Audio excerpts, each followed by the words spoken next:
Sanibonani. Kuthiwa izobonakala efilimini Inyanga Yemali.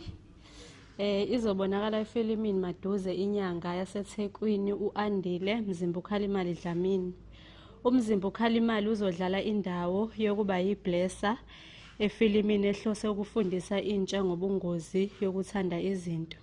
Ekhuluma nelinye lamaphephandaba uthe kumvule amehlo ukuba kule filimu. Uthe kule filimu emfishane udlala indawo yendoda enemali elala nengane okuthiwa ubuhle ngaphandle kwekhondomu ebese itheleleka ngesifo esingalapheki. Le filimu izodlala ku-SABC Maduze. Inhloso yawo ukufundisa abantu izifundo ezahlukene zokumelana nempilo baphinde bakheke njengabantu. Uthe indawo ayidlalayo izoveza isiphetho sempilo esheshayo. Le filimu ilandela impilo kaBuhle osuka kubo eyofunda kwamanye amadolobha. Usuka kubo ezazi ukuthi uhloseni nokuthi kunezifiso zabazali okumele azifeze. Kodwa uma efika kuleli dolobha uyadidiseka.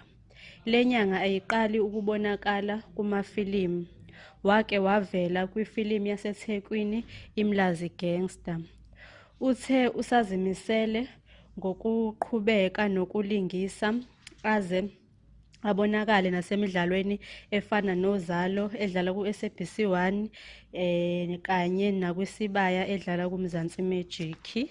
Siyambongela-ke uMzimba-Khalimali. Ngiyabonga ukuthi ubuka ividiyo, ungakhohlwa ukulike, ucommente bese uyasubscribe uma ukuthi ubungaka-subscribe. Ngiyabonga kakhulu.